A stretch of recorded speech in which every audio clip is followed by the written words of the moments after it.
Greetings, I'm Martin, and this is my cancer journey.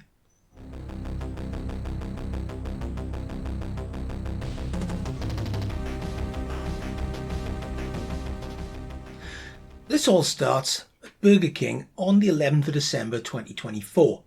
Grabbing food with a colleague before our next job, right at the end I found I couldn't get the last of my fries down the hatch. They were sort of stuck at the bottom of the food pipe. Now, I'd already polished my drink off, so I asked my colleague if I could have a swig of his. He duly obliged because he's not an arse, and that was that.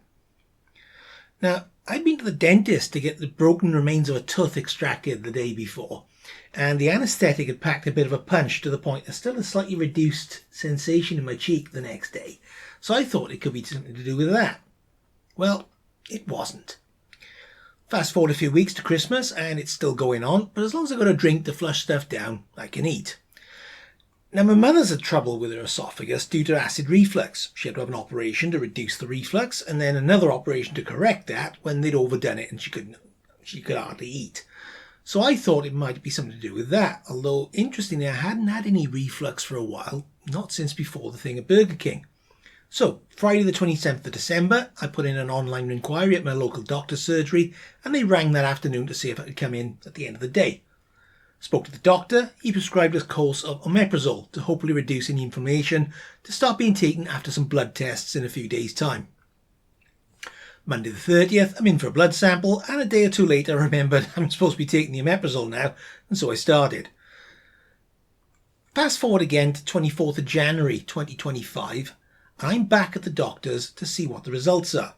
He asks how I'm doing. I say the omeprazole hasn't really done much, so he says I may as well stop taking those for now then. Asks a few questions, taps them into the computer to see what it comes back with. Now, whether this was also tied in with the blood tests, I don't know, but a notice pretty soon popped up on his screen with cancer in big red letters at the top. He couldn't scroll that off the screen quick enough. No, seriously, he couldn't. I saw it, and I did jokingly comment on the speed with which he got it off the screen. Anyway, the recommendation was for an endoscopy to be arranged within the next 10 days. So this is being taken pretty seriously now. None of your 12-month shenanigans, they want to look now. Over that weekend, Shingles decides to stick its oar in. And I had a pain around the side as though I'd walloped it on something. And to be fair, I had been carrying a stepladder down a flight of stairs a day or two before, and I was pretty sure I had caught myself with it. However, on Saturday, I noticed what looked like a couple of flea bites on the sore patch, and on the Sunday there was a patch of rash further round the back. A couple of photos sent to the surgery on the 27th results in a 7-day course of acyclovir at 5 tablets a day, and that fixed things up pretty quickly. If you do have shingles, it's important to get on top of it within the first few days, or it can take weeks to sort itself out. 3rd of February, I get a phone call in the morning to say that afternoon's endoscopy appointment was cancelled due to the consultant being involved in a car crash on the way in, so they'd rebook as soon as they could and let me know. 10th of February is when things kicked up a gear. That afternoon, I was in Hereford Hospital for an OGD, or an endoscopy. This is where they send a camera down to see what's going on, right down to the duodenum, which is the next bit of the stomach, past the stomach, the first part of your small intestine. The first thing they do is spray a local anaesthetic at the back of your throat, which should shut down your gag reflex. Then you lie sideways, this side down on the bed. They pop a mouth guard in to stop the camera hitting your teeth and vice versa. And they go in for a procedure which should take around 5 minutes. Now, I should say at this point there are a few things I have been known to react to. Sudden shock is one, such as slipping down the stairs and re-breaking an arm that's only just started to heal. Local anaesthetic used at the dentist is another one. In either case, my blood pressure will drop, I'll go pale and clammy, start to get sort of tunnel vision, and I need fresh air to sort myself out. I've warned dentists before, if I start to go, open the window, stick my head out, and I'll be back with it in seconds. One other thing that seems to sort this out, though, is that if I have something sugary to drink and something to eat before I go in and get jabbed, I don't react. I've done this for the past few years, and I've been fine every time. I mention this because an endoscopy requires nil by mouth for 6 hours beforehand, and I've just been squirted with a local anaesthetic. Now, I don't know whether it's because of the reaction to the anaesthetic or reaction to get my duodenum drain rodded with a camera, but partway through I did start to react. Sparklies in my peripheral vision, everything's starting to tunnel a bit, and I've just gone the colour of the wall.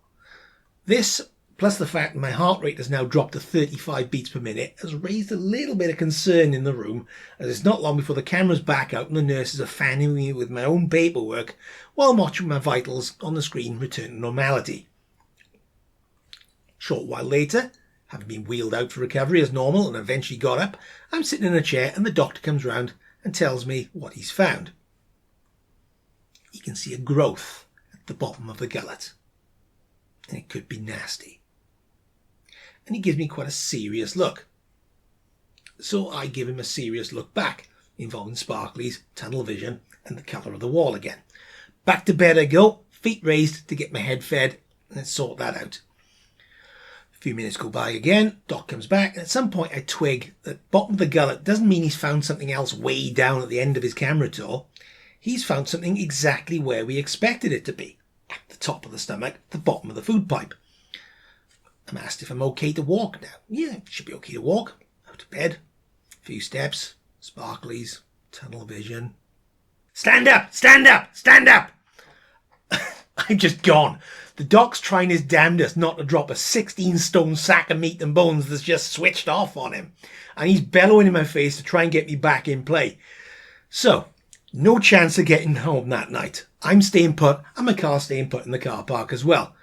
It's home time for the endoscopy team. One of them's got a driving test the next day, and I get trundled off in a wheelchair to the fit-to-sit part of the hospital, which is a bit like an A&E waiting room with people getting seen to as needed and whisked away when, for whatever reason, a bed has become available somewhere in the hospital. How the staff keep calm in such a whirlwind of constantly changing activity is beyond me. But they do. Somehow they do. So, 3 ECGs that night, plus some blood tests, plus a chat to the on-duty cardiac doctor. Told him what happened, told him the sort of thing that set me off, break my arm, yada yada yada, which put his mind at rest as my ECGs all looked fine. So eventually I get wheeled off back to the gastro ward near where I'd come from in the first place, and there's now a bed up for grabs. Now, if you want to know what a gastro ward is like to sleep in, think of the bean-eating fireside scene in Blazing Saddles, and you're not far off. Add someone down the far end snoring like a freight train and someone nearby swearing because they can't sleep due to said freight train, and you're pretty much there. I think I had more sleep in the fit-to-sit area than I did in the ward, but I probably had some sleep anyway. Next day, someone comes round, checks my heart rate and blood pressure, has a quick chat on the phone to the staff in charge of parking to get me waved through without paying because of my enforced overnight stay, and sends me on my way with a blue slip of paper confirming I've been let out. Now this paper is important. I'll come to that in a moment. Something that has amazed me for the time I was there, how incredibly caring everyone is. It's like they've taken the nicest people you could possibly meet and shoehorned them all into one big building. They really are all lovely, lovely people. 2 more appointments soon get booked in. 8 a.m. on the 21st of February is for a biopsy, which they couldn't do during the endoscopy because of all that whole tunnel vision, colour of the wall, 35 beats a minute thing. Then another booking, this time for a CT scan on the evening of the 20th, both at Hereford Hospital. The CT can't be rescheduled for the 21st, and I'm not driving over an hour for an 8 a.m. start for the biopsy, so bugger it. Premier in it is. 20th of February, driving over, I have to pull into a lay-by because I've started having an oesophageal migraine. And although it's an interesting little light show to have for 10 minutes, quarter an hour, it's a pain in the arse if you need to drive. Anyway, the CT scan. I've had one once before in 2016, so I knew what to expect. They hook you up to an IV line, arms over your head, in through the CT donut, and then they inject a contrast medium to make blood vessels and tissues easier to see. You're warned as if it may feel as though you wet yourself. Now, I don't know how ladies react to it, but I can tell you fellas out there what it feels like. Hot balls. That's what. You get hot balls. A CT scan is a pretty quick process. I think I spent longer outside waiting for the cannula to be removed than I did in the donut. They keep the cannula in for a few minutes, so if you have any adverse reactions, they haven't got to jab you again. They can just grab what they need and plumb you back in. KFC for tea, making sure I had enough drink left at the end to get everything down, of course, and then a stroll back through Hereford to Premier Inn for the night. Next day, it's biopsy time, and they're not taking any chances this time. The first stop is in the day case ward, where I get plumbed into an IV to give me half a litre of saline to keep my fluids up. Remember, it's nil by mouth for 6 hours, but it's not nil by arm. About 10 o'clock, it's time for biopsy. Different doctor, different anaesthetic. The previous one tastes like bitter bananas, which isn't too bad. I'd sooner that than chocolate limes, and it was pretty effective. This one just tasted horrible, and as it turned out, didn't quite hit the spot. So I spoke to the doctor about what happened last time, pointed out that fresh air fixes me if I react to the dentist, and asked if it was possible to have oxygen available. Doc agreed, so I had one of those nostril tube things hooked up to an oxygen supply. If I felt I needed it, I could just take a snort of oxygen. So this procedure should be quicker as it's down to the stomach, nibble some samples and back out. No duodenal drain rod in this time. Anyway, like I said just now, that anaesthetic didn't hit the spot, or at least not the spot that controls gag reflex. So I retched all the way down this time, whereas last time the camera went down the pipe fairly easily. It also took a bit longer than expected due to the location that needed the biopsy. It was tricky to get at and tricky to get the biopsy grabbers to get a purchase on. But the doctor eventually managed before bringing the camera back up, assisted by me puking the camera up the last stretch, although there wasn't even anything really to bring up, but they had to sort of slurp all the stuff up. Kept on top of my stats this time. I think my heart rate dropped to the high 40s, but no sign of passing out or anything. I didn't notice anything. They didn't notice anything. Doctor had a quick chat, confirmed he managed to grab some samples, which you can actually hear as the biopsy cords whiz up and down inside the camera hose. Told me to carry on taking the omeprazole and gave me some paperwork. Here's most of the paperwork. The other item which was here was a blue A5 slip of paper, which I should have paid a bit of attention to and which I'll also come into in a bit. Anyway, home time. That evening, I had a bit of a wobble, to be honest. The whole thing just started getting to me a bit. Went to bed in a bit of a mood, woke up the next day in the same bloody mood. So I was a bit subdued on the Wednesday, but I perked up on the evening when I had to go help my fiancée out, dealing with a flooded toilet room in the school she works, and that was that. The next visit, 7th of March, results of the CT scan and the biopsy, and I took my fiancée with me this time as I'd had to fess up about the whole hospital thing after being kept in overnight. And it's confirmed. Cancer. Doctor gives me the serious look again. So I feel myself starting to go a touch. So this time I deflect him and ask him what the next steps are. Bad news to the side, look forward. And it worked. Next step will be a PET CT scan, which may be more accurate than the CT alone and should show if the cancer is anywhere else. We discussed the CT scan and it's shown nothing more than we're already aware of. So I told the doctor I can take that as a win. So far there have been no unexpected surprises. Everything's been found as being where it was expected to be found and nowhere else. Now, this is how I can keep myself being surprisingly positive about all this. I know what I've got, but I'm deliberately not looking it up. If you look it up, you'll get odds, you get prognoses, you get horror stories. What's the point in getting bogged down with that if you can't help it? It's not like you can do anything about it. It's the doctors who'll be duking it out with the thing. I'm not the one fighting it. I'm just the battleground. The doctors are the ones who need to know what they're dealing with. I don't. Not yet. Bad news to the side. I can drip feed that into myself bit by bit. Look forward. Next steps. Also, what if it hadn't turned up where it did? Here's that paperwork the doc gave me, showing where the cancer's been found. What if it formed a little bit further round, where it wasn't in the way of the food going down the hatch? Would I have an instant heartburn as it's fizzling away in there? Or would it just gradually reduce the amount of food I could put away? If that was the case, at what point would I have realised there's something wrong and actually called it in? This could definitely have been worse. Saturday, 8th of March, a letter drops through the door inviting me to the hospital appointment I'd just been to the day before. Good old Royal Mail. Luckily, the hospital had phoned me as well, otherwise I wouldn't have gone. Monday the 10th of March, I get a phone call from the hospital. It's a member of the oncology team calling in to introduce themselves and to see how I'm doing. I'll be seeing a lot more of these folks over the coming months. As it happens, I'm in a surprisingly cheerful mood. I'm giving the dog a run around at Skelton Lake Services and the sun is out. Tuesday the 11th of March, I'm back at the hospital for a lung function test. Now, presumably this is still to do with them trying to find out why I blacked out on endoscopy night. But it's all health checks worth getting done, you know. So I'm not complaining, even if it is 2.5 hour round trip plus £3.50 for parking. On the way back, I get another phone call booking the PET CT scan in. I'm working in Brecon on Wednesday and Astragunlice on the Thursday, and then I have the PET CT scan in the Heath Hospital in Cardiff on Friday the 14th of March. So I stayed with my parents down in South Wales on Wednesday and Thursday night because it's easier to hit all three.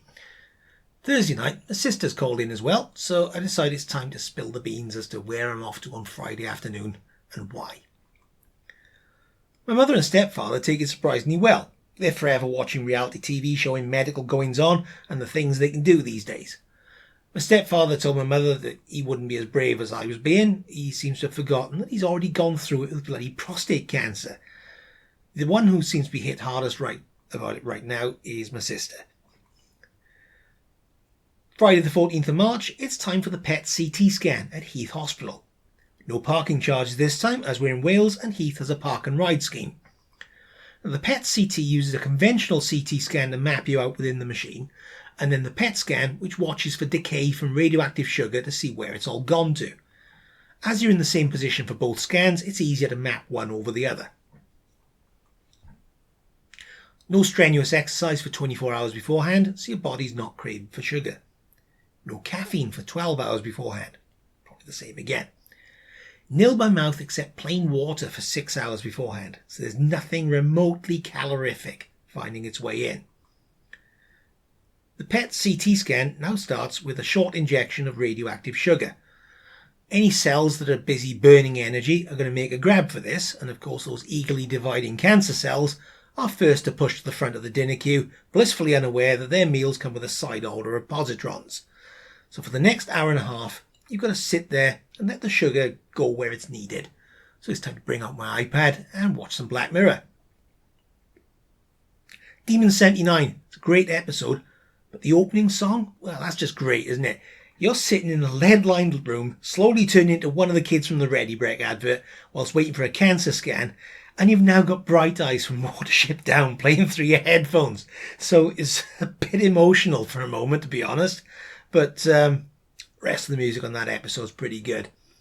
Partway into a season 1 episode of Black Mirror, I get called back out. It's time for a quick pee and then into the PET CT scanner for a scan from the bottom of my chin to the top of my thighs, or as I called it, torso in a bit. This initially revs up like a conventional CT scanner, does its sweep, and then spins back down, pushes you partway through, and then just starts watching for gamma emissions as a result of electron-positron annihilation. After a few minutes, shoves you a bit further along inside the donut and watches some more. This goes on for about quarter of an hour. Move a bit, watch a bit. Move a bit more, watch a bit more. It's not a particularly comfortable thing to lie on, but it's actually quite relaxing. Another quarter of an hour in there, and they'd probably have to wake me up. Once it's done, time to go home, or in my case, back to the car, eat something, then go home. Stay away from children and pregnant women for 6 hours, that's it. Now, at one point during these days, another appointment's come through for Tuesday, 18th of March, still at Hereford Hospital, but this time at the Macmillan Renton Unit. Macmillan. Shit.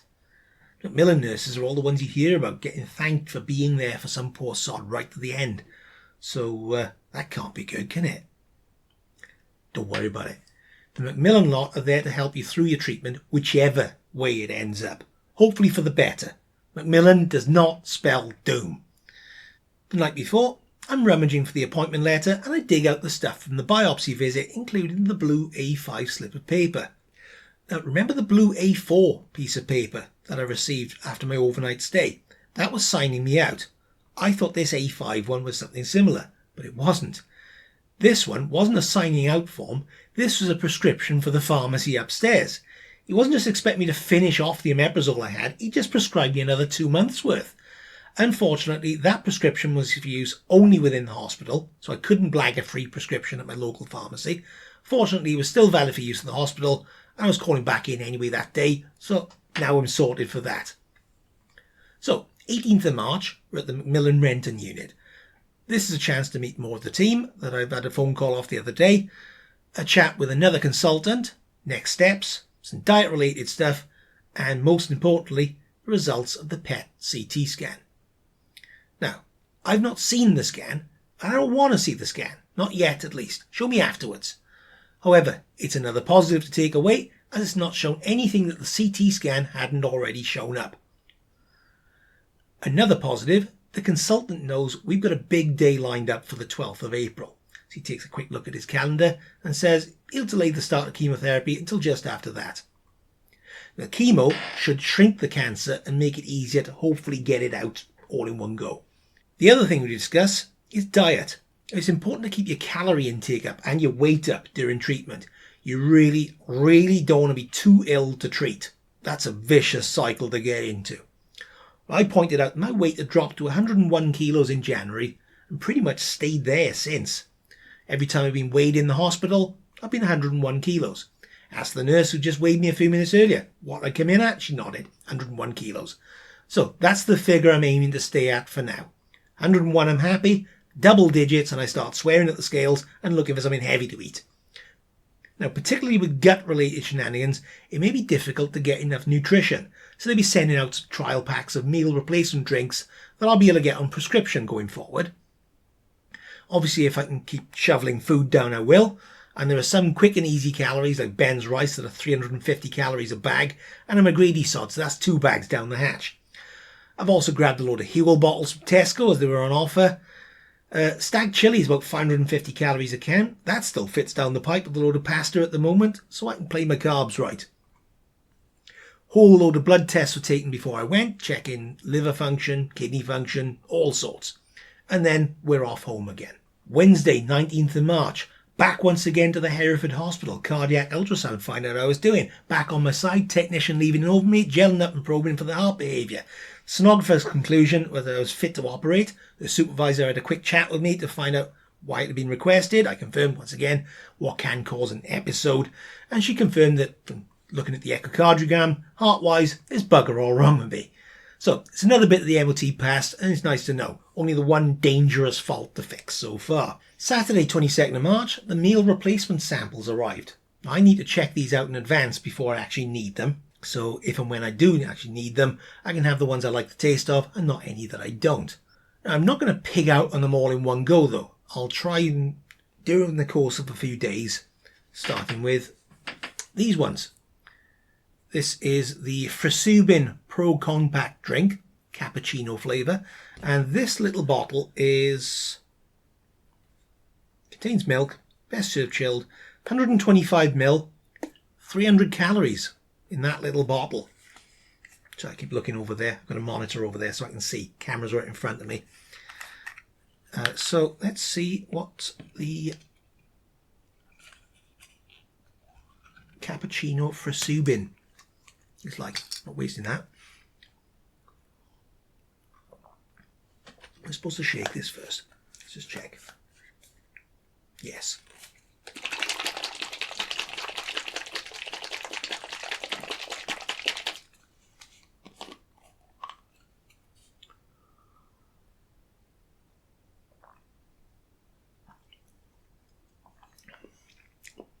I mean, it's a very thin milkshake. Now, obviously, if you're struggling gastrically, what you don't particularly, you want something that can go down the hatch. It's no good giving you like a McDonald's thick shake. That you bust to get trying to get through the straw. It's got to be thin to be able to go through. So that makes sense. And cappuccino and.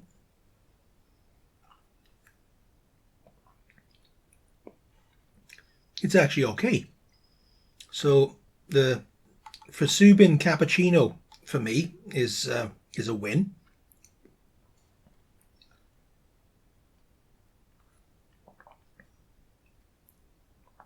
I'll finish that later.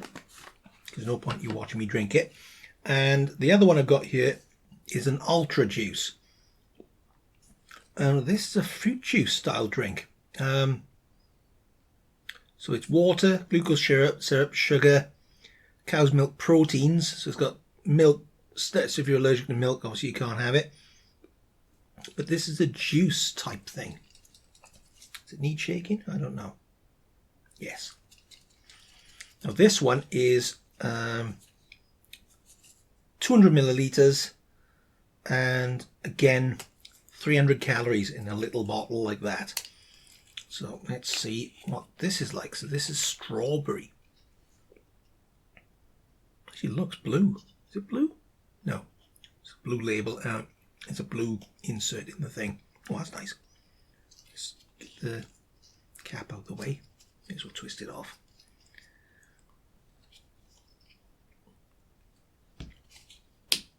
Yeah, that's a pain because normally I don't mind caps which are attached. I'm not whining about that, but it's it's a bit jabby.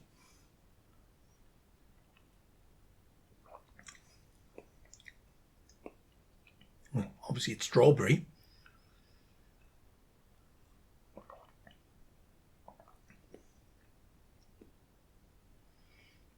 And yes, it's definitely a juice drink rather than a milk drink.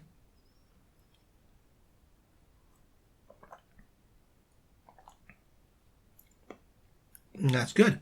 I'm going to speed things up a bit because I'm going to I'll put that in the fridge and I'll finish that later. That is not, so far that's nice, and that's really nice. I like that. Let me go grab another one. Now, this is another ultra plain compact. This is 250 ml, so slightly bigger, but it's 600 calories in that. This is a proper, this is some serious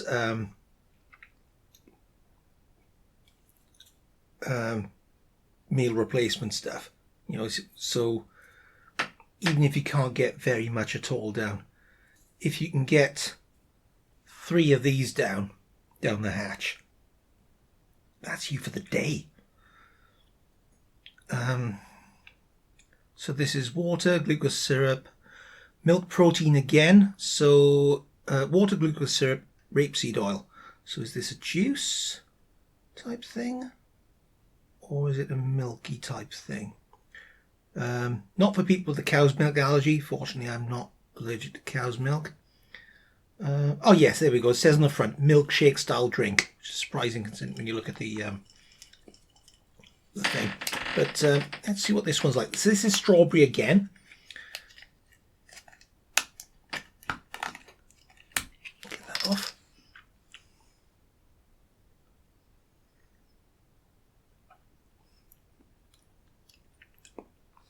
And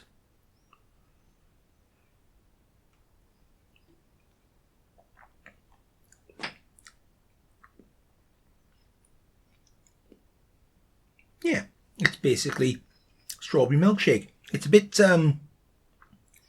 coaty. Coats your tongue a bit. But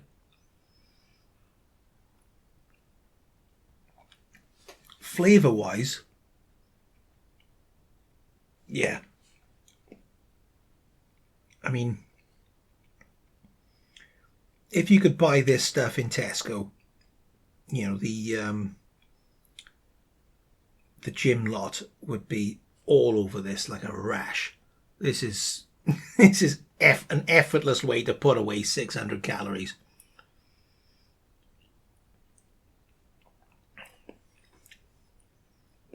I don't really want to put it away now in the fridge. I fancy having that now, but no, I am gonna put that away. So the last of these drinks I'm going to try on camera is the Food Link Complete. Now this is a sachet, there's 57 grams of powder in here, which gives you about 250 calories on its own. But this gets mixed then either with milk, ideally full fat milk, or with fruit juice. So obviously if you're on one of these limited diets, you might have an absolute guts full of milk. You can try it with juice instead, and in fact it comes with a list showing example fruit juices that go with the different flavours. The chocolate one it recommends with orange juice. Chocolate orange, I think chocolate orange should be round and peeled, not in a drink. But the other ones, it varies. I'm not going to have the chocolate one today. I am going to try the banana one. And because it can be mixed with both fruit juice or milk, I've got half and half. There's 100 ml of apple juice in this one with the banana powder, and it actually comes with a shaker, this sippy cup thing. So this is 100 grams of milk, 100 milliliters of milk, and half the sachet as well. So let's try the milk one.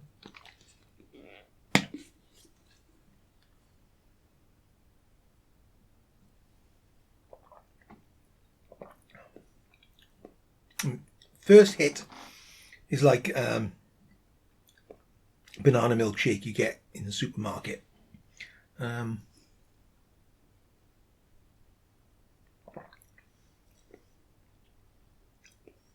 mean, there's something else to it, I'm not sure. Overwhelmingly, it's banana. It's banana flavour. But yeah, it's not unpleasant. Again, it's quite thin because it's this has been made with milk. You could probably thicken it up with something else if you really wanted to. But yeah, it's perfectly palatable. But let's try the juice. Let's mix. Let's get some fruit juice and milk down the hatch at the same time. It's the worst that could happen.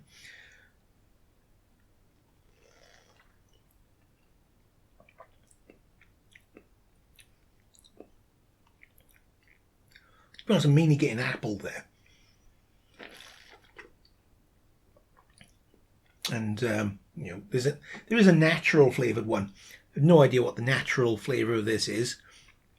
You can bet I won't be trying that with milk because I'm not a big fan of milk. Milkshake, yeah, I can hammer milkshake down all day long. Plain milk on its own, I'm not a fan of. So I can see me using the natural one, as it says here, with any juice. Or smoothies. It recommends you can do smoothies as well. Now, is there a list as well? It doesn't say on there. I thought it had more recipes on the website. It might have more recipes on the website, I'm not sure. But yeah, this I'm mainly getting the apple. And not really getting much banana. But it doesn't matter. It's the nutrition is what you're after here. This is to make sure that if you've lost your appetite and you really don't feel like getting something down the hatch, but you know you need to get something down the hatch, that's where this stuff is going to come into play. And this would turn apple juice into super strength apple juice, extra calories, extra vitamins, minerals, calories, the whole shebang. So you're not going to go to waste. So that brings us up to today, which is the 25th of March 2025. Most of this was filmed in one go yesterday as a catch-up, and you may notice if you look back at it, my eyes sort of darting slightly from side to side as though I'm reading an autocue. That's because I am reading an autocue. I've got my camera mounted into an autocue I had for review from Amazon a while back, so I'm making good use of that. But I had so much I needed to remember to cover and slot in that I did actually script this up to now. From now on, it's going to be bits and pieces filmed pretty much as they happen or within a day or two of them happening. So it's going to be much more disjoint. You'll see me with different t-shirts, probably different hair, whatever. But that's how the rest of this is going to play out. 26th of March, and two things have arrived today. First of all, we have more supplements. We have Actagain 2.0, which is a milkshake type thing, and Actagain 1.5 juice, which is a juice style drink. These are both 200 ml ready to drink, and They are 300 calories for the juice and 400 calories for the milkshake.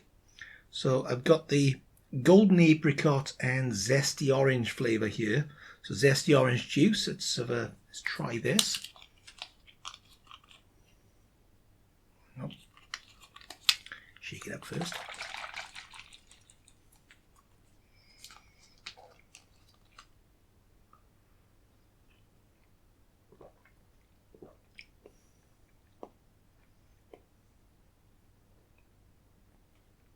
It tastes like juice, but it's an orange juice.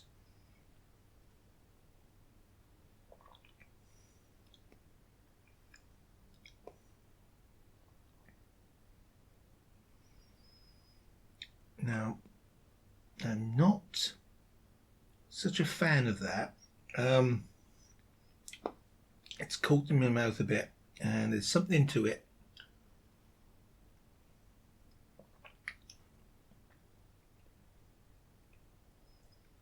I prefer the other ones. It's not horrible, but I do prefer the other ones so far. It may be just the orange one. Perhaps the ones I've tried so far, the other ones are the only ones that are actually palatable of the whole bunch. But, so it's another juice drink style thing. And to be honest, I'm not getting much orange in that, zesty or otherwise. But it'd be interesting to see what the other flavours are like. And the other one I've got here is golden apricot, and this is the milk type one. So let's see what this is like.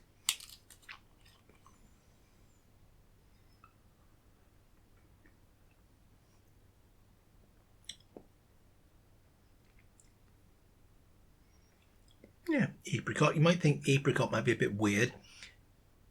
Think yogurt. You'll get apricot and yogurt and peach melba and things like that. So it's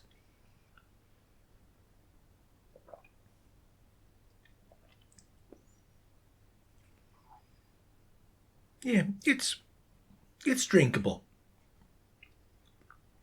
They're certainly drinkable. If it's all you got left, I'd sooner drink this than raw milk.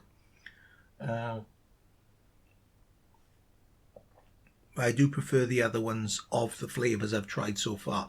Perhaps what I should have done is pick the strawberry out of the whole lot. Except I don't think these ones have a strawberry.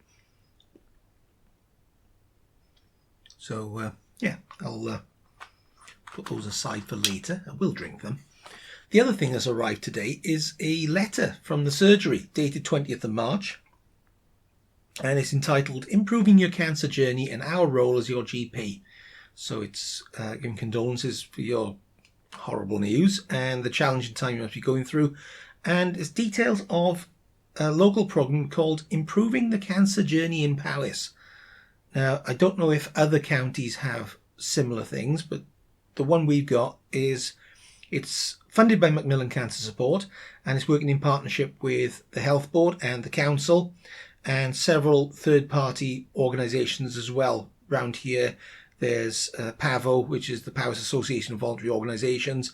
There's CREDI, and there's Bracken Trust, which is another cancer support thing just up the road. And so one of the things they offer is a holistic needs assessment so you can consider and talk through all your needs and questions and whatever following a cancer diagnosis. And it's not just for me, it's actually for family members and carers as well. So my fiance is going to be interested in this, no doubt, and possibly my family down South Wales as well. So so that's what's arrived today. Okay, 27th of March. I've just had a 25-minute appointment at Gloucester Royal Hospital, and this was to discuss the upcoming operation and what's going to go on there. Oh, they're busy. So what's actually going to happen is, for the operation, there's two processes. They will, in the front, they will actually put in a tube which allows me to feed. So it's almost like a reverse colostomy. Instead of having the bottom end plumbed out and taken out of service, it's the top end that is temporarily taken out of service. So your stomach isn't stomaching. It's the rest of the intestines are getting the nutrition. Well, this gets a chance to heal. So that gets done. Meanwhile, they will work around the side, so they will spread my ribs, hopefully not crack any ribs, we shall see, and deflate a lung. So I will be breathing on one lung out of two temporarily. They shut one lung down. This basically, they don't pressure it. Pressure is one of the lungs. So that'll collapse. So it gives them work then. So they've got room to work around, and they will remove the cancerous portion of the esophagus, at least, and some associated nodes as well, some lymph nodes and things like that are around there. Because the cancer could spread into those, it's not getting a chance. They get taken out as well. So there's that, and then a short period of healing with running on the pipe, and then gradually starting to feed again. So the stomach will move up a bit to take the place of some of the esophageal work, if you like. So that's actually going to move up a bit. How much, I'm still not quite sure. I assume I'll have at least some sort of esophagus, and the stomach isn't just going to be right up the top, but there'll be less esophagus there. There'll be a section of this sectioned. So that'll be the operation, and then gradually then I will start feeding on initially sort of pureed food, very soft foods, but then gradually building back up to eating more normal food. So yeah, that'll be interesting. We'll find out more closer to the time. There'll be chemo on, before then, and the important thing now is to be on my A game. So I need to, it's lots of exercise. Make sure your lungs are functioning better than good. Make sure you are fitter than fit, because chemo is going to hammer you. So the chemo will hammer you, and it's better to be hammered from a high point and be brought down to being okay, rather than being okay and being hammered down to being absolute crap. So it's exercise, keep on top of keep on top of things, keep exercise, keep fit, be as fit as you can be, ready for the treatment to start. So I've been asked to keep fit, so keeping fit I am. One of my fiance's neighbours kindly threw out an exercise bike for the bin men to take, and well, the bin men didn't get a chance. So this has been languishing in my garage for a while, and I finally yesterday got to putting it back together again, and it was just missing 4 bolts and a power supply. So this is fine. So they want me to keep fit. I don't get run over when I'm in my garage, and at least nobody else gets to see how unfit I am, apart from on camera, of course. So so I've got this thing monitoring me, and what I've also got is this Honeywell HomMed thing, which is a telemedicine unit. And the reason I've got that out is because I didn't trust the beats per minute rate on this thing. And it turns out they do actually interfere with each other, because you can see on the screen at the moment it's showing me with 126 beats per minute on the HomMed, and this thing doesn't know because I'm not touching the sensors. So if I start touching the sensors, we'll see that the bike will start to pick up my pulse rate, and all of a sudden the HomMed thinks I'm just relaxed at about 75 beats per minute. So, and I know that's wrong, because now the bike is saying 102 and the HomMed thinks 74. So the only way to get the HomMed to get an accurate reading is to not touch the contacts on the handlebars. So I thought I'd do this, and a quick update regarding the symptoms. What on earth is going on? And the problem I'm getting now is that food can generally, if food goes down, food will get stuck pretty much straight away, and the pipe will start to fill. Now, rather like trying to clear a blocked toilet by filling the pan right to the brim and letting it push through. That's basically what I'm going to do with fluid. If I have water or flavoured water, just not fizzy, I can fill it up, and at some point it just gives way. And at that point I can pretty much eat fairly normally from there on. It sort of gives out and so I'll go on, you can eat now. I may have to have some fluids as I go through, but not as much as it takes to start with. If I don't have fluids, well, it'll sit there, and then what happens is you start to get some rather thick saliva build up, and then your guts decide, well, if it's not going down the hatch, add it back, and you'll regurgitate it. Well, I'll regurgitate it. Almost like throwing up, but without the stomach being in play. So the bottom pipe is closed shut. It's just contents of the pipe back out. So not vomit, just chewed up food. And I've had that twice so far. I nearly had it last night. Eating a pot noodle, funny enough, because I had the pot noodle with naan bread. If you have the Bombay Bad Boy pot noodles, they go well with a naan. And doughy stuff, like a naan bread, will sit there and you can struggle to shift it. And it will try and come back up. Fizzy drinks, it's no good trying to wash it down with fizzy drinks because you're trying to flush it down. The stomach's trying to get rid of any fizz that's managed to get past and gone down. And it's not good. It's not good to watch either. It looks quite uncomfortable. It's more of a pain in the arse than anything else, to be honest. But it is more, it's disturbing to watch. I was going to show you on camera, but my fiance said, do you think people actually want to watch that? And having seen last night's pot noodle, I'm inclined to agree. So, as I said, keeping fit, using this freebie exercise bike, monitoring myself, either using the bike now or using the HomeMed. I thought I'd set that up just to see which is the more accurate. The HomeMed ought to be more accurate, but it is rather old. But then again, so's the bike. I thought I'd cover the symptoms where they are so far, which is worse than it was originally, but it is a fairly gradual change so far, and it's going to get worse before it gets better, because it's going to be about a fortnight now until treatment starts, at which point chemo will hopefully start to smack it back again, and I may find it slightly easier to eat, fingers crossed.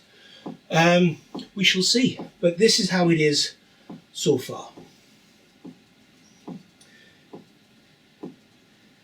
Can I stop now? The other thing which is handy with the HomeMed is that it does actually measure the blood oxygen level, because I've got this little thing on my finger which measures the pulse rate and the oxygen.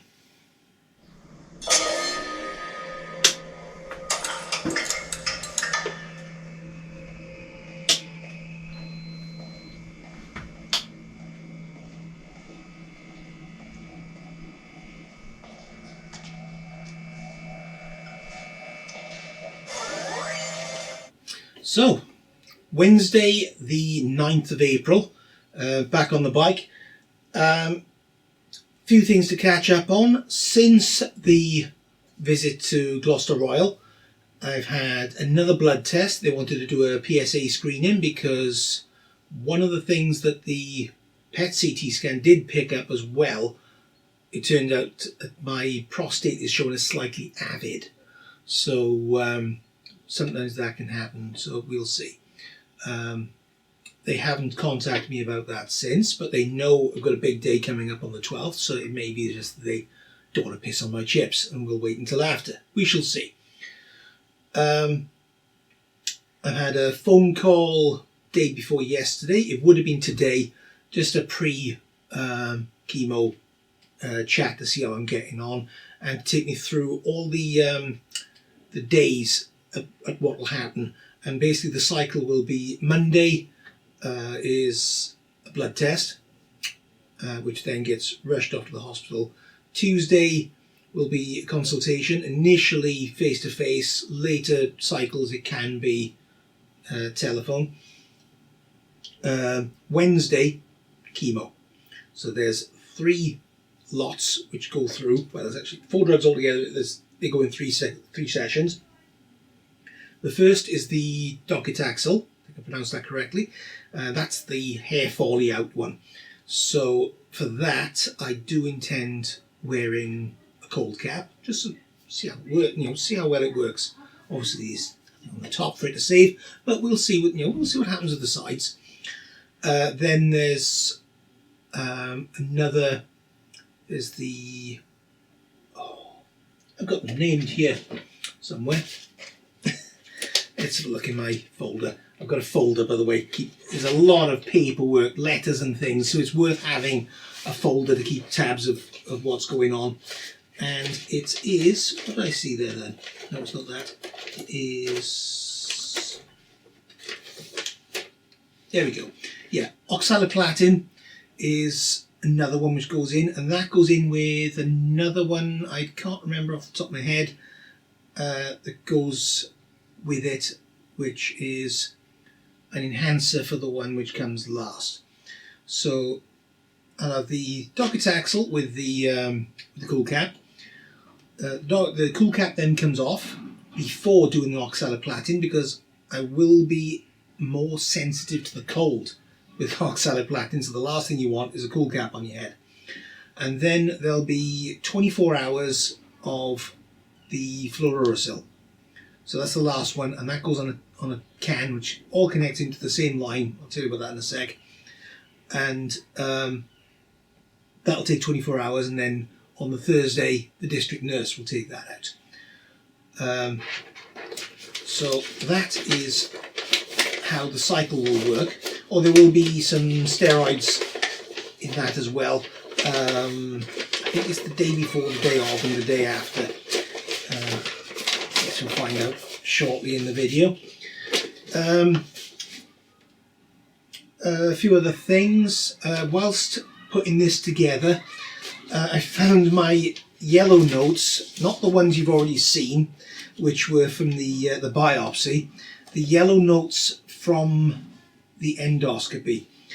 Now, I hadn't noticed these, and to be honest, if you read what's in there, I'm glad I didn't, because it says in here that what it appears to be is a malignant tumour. What I didn't know until the 7th of March was that it's a malignant tumour. I hadn't seen this sort of in writing, so that would have been a dampener on things somewhat, I think. So I'm glad I didn't see that. So that's an example of where, if you're wandering around and you've been given a sheaf of paperwork to give to the nurse and whatnot, don't look at your own docs. That's the techie stuff. You don't want to see your own paperwork. But something else from today was a PICC line consultation. I don't want to put that there, it'll fall on the floor. A PICC line consultation. And the PICC line is a peripherally inserted central catheter. So like a super cannula. It'll go in here, and it's a long, thin, very thin tube which comes up and in. You'll see that coming up in a future section of this video, in fact probably the next section of the video, because that's getting installed on Monday. So I've also got a PICC passport that they refer to, and this is basically some guidance for the patient on the general sort of care of the PICC line and how the line is inserted. There's a photo of the PICC line. I'll put a video in the video description. I'll try and do a link, or I might try and put a link, which way am I facing? Yeah, put a link up here to the one of the NHS videos which shows some more stuff about this, rather than me reinventing the wheel. I'll put a link to theirs. So, so the front half of this book is about caring for your PICC line and what happens when it goes in, and then the back of the book, it's almost like a car service record. So when they actually look after the PICC line, when someone comes in and makes any changes to the PICC line, cleaning it, changing the dressing and whatnot, there's a section in here which gets filled in, like I said, like a car service record. So I've got that today. So I think that's it for this run, or is it? Oh yeah, exercise. Obviously I've got the bike. The easiest way I've found to do this is I'll chuck an episode of Black Mirror on and I'll cycle through the entire thing. This has got a cardio workout setting on it, so I'll just I'll just set it up to cardio mode, and I'll cycle through it. It could be anything from 50 minutes to an hour and 15, depending on the episode. I find that a relatively easy way to just tune out, and you're just cycling like that. I can either measure the pulse on the bike handles, or I've got the pulse oximeter as part of the HOMED. So, and also incidentally, I discovered why this doesn't like the bike. It's not interference with the handle, it's the fact I'm holding onto the handle. So if I'm holding onto a handle and pumping away at the thing, this is seeing my hand pumping away at a piece of pipe, and it's going, oh, that must be your heart rate then. It's not detecting what's actually really going on. So that's what's going on there. So I'll either cycle forward like this, or I'll just lying back like this with my hand up on the ladder. I'll just hook myself onto the ladder and I'll just carry on cycling like that. Interestingly, if you want something that's a little bit meta, and I don't mean Mark Zuckerberg, I mean something a bit more realistic and lifelike, watch the episode of Black Mirror called 15 Million Merits while you're on your exercise bike watching it. That's an interesting one for you. So yeah, so that's where we are so far. Like I said, 9th of April. Next step is, like I said, I've got stuff coming up on the 12th, and then 14th PICC line, 15th consultation, 16th stuff starts going in. Oh, and another thing with this, obviously this has got a calorie counter, which is handy, so you can see how many calories you're exerting. The important thing, obviously, if you're exercising and burning up calories, get the damn things back in somehow. Whether that's eating, or if you're struggling to eat, meal replacements, anything, you need to get those calories back down you to keep your weight up. I noticed my weight was a little bit low this morning, so I've just my way back up, to be honest, and it's back up to my magic figure again, pretty much. So so yeah, that's where we are so far, and I'll stop waffling now, and I'll catch you on the next bit. Monday the 14th of April. So two things have happened at the moment. On Saturday, that got installed. That was the big day I was talking about. And I've just come back now from collecting some more stuff there. And on this morning, Monday morning, this got installed. So this is the PICC line.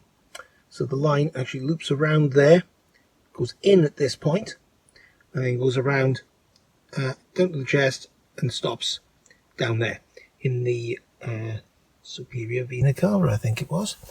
That took, the appointment was at 10:30.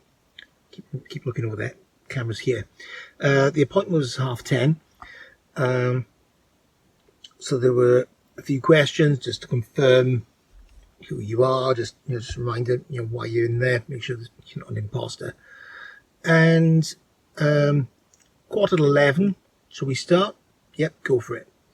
All of this sharp scratch. That's all. It was a sharp scratch of the local anaesthetic that they used to start with. So I didn't react to that. So yeah, a bit of local anaesthetic, and then everything else went smoothly. It was in an x-ray room, and proper clean room conditions, so they're all scrubbed up and everything.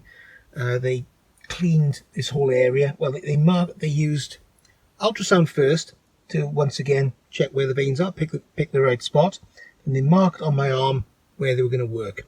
And they cleaned that area, put a cover over, so there was a hole there.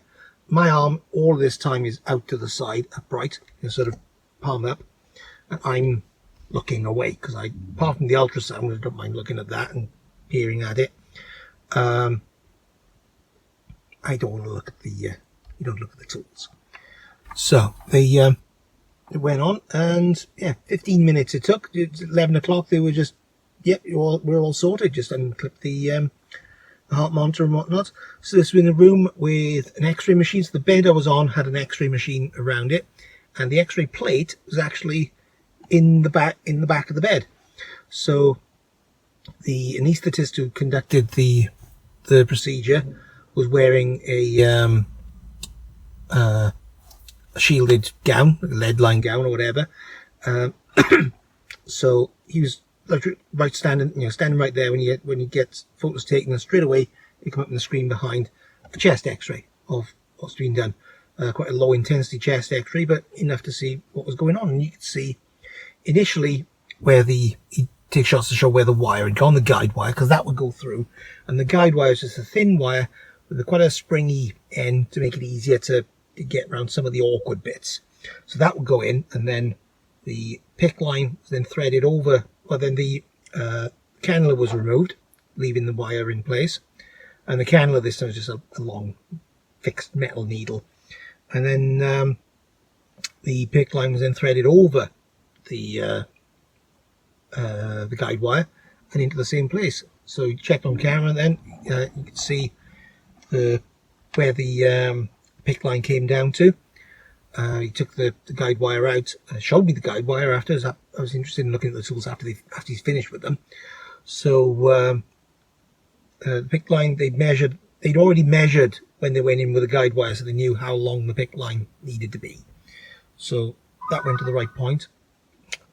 It's the dash cam again. So they knew how long it would need to be. So there's no slack here. It's actually right to the tip of the line. So you can just about see there's the end of the line going straight in. So I'll put a photo up because it took a photo as well before you go. Then, if you got ideally if you got your camera phone with you, take a photo of it. So there's your benchmark there, and there's your baseline. So you know, it's like, is that supposed to look like that? Look at the photo on your phone. That's the way they set it up. So that's what it should look like. If anything's been pulled, whatever, that's what it should look like. So you can put your mind at rest or not. Yeah, I was in there about 35 minutes all told, I'd say. And the operation itself, the procedure itself was 15 minutes. And as I said, all I felt, sharp scratch. He said you might feel a bit of sort of pushing and pulling. I didn't even notice that, to be honest. He thought you weren't shaking a bit. He felt a bit of a tremor. It wasn't that. I'm pretty sure it wasn't that. It's the X-ray thing running up on its track, and there was a bit of a rattle, and I felt it through the bed. So yeah, that was nothing to worry about. But yeah, it can take a little longer. They allow an hour in case there are issues, but this was a pretty straightforward one. There was one bit where he was struggling a little bit, I think, and he asked, does that feel okay? I said, yeah. Should it be? Yeah, okay, that's all right then. So yeah, so PICC line in. So no more sharp scratches for a while, hopefully. So next is appointment tomorrow with the consultant and chemo the day after. Eating. you can see why. You can see how easily people could become seriously undernourished with conditions like this, because you can feel both hungry and not particularly hungry. An analogy would be, let's say you've had a fairly big dinner and there's like sort of 2 forkfuls left on the plate, and it's like, yeah, I can get those down. Imagine every forkful is basically like those last 2. Where I could get those down. I'm hungry, yeah. I feel pretty full, and yet you're hungry. So you can get the food down. It's almost as though those 2 forkfuls, you eat them, and then another 2 forkfuls have appeared. But you can see how easily someone could be at a position where it's like, I'm not particularly hungry. I'm feeling pretty full. I can't be bothered to eat. You've got to keep on top of that and make sure that, yes, you do eat. Otherwise, you are going to lose weight. So you keep an eye on your weight. I need to hop back on the scales later because I had food earlier. I had food where I'm parked now. Most of it went down. Some of it is over there because it came back up. But most of it went down. And yeah, I'm waffling a bit now. But yeah, you can see how easily people could slip into that. It's a slippery slope. So I'll weigh myself when I get back home, make sure I'm still around the 101 kilos mark. Hopefully the Burger King will have contributed to that somewhat. And yeah, next update will be tomorrow probably, or maybe Wednesday. We'll see. Tuesday the 15th. It's the evening of Tuesday the 15th, actually. I've been in Hereford all day. I've actually got a hotel room for the night. Consultant visit. Blood tests taken yesterday, all fine. Blood tests taken end of last month, including the PSA screening test, all fine. So the PSA was nothing to worry about. It's just a half a century old prostate. The nutrition stuff, they're going to send details across to my local GP so I can get the some of the new Ultra stuff, the Ultra Plan, the 600 calorie ones on prescription.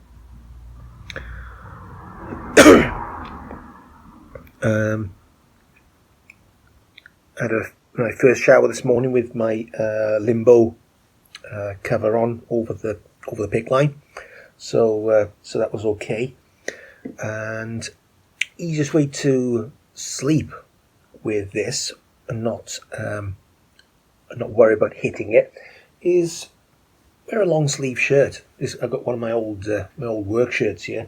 I can just wear that open and just have that over, and it's not going to get knocked. Then this sleeve, this non-TV grip thing will just stay on, but that goes over it. I think that's it for this report. So yeah, tomorrow is day 1 of chemo.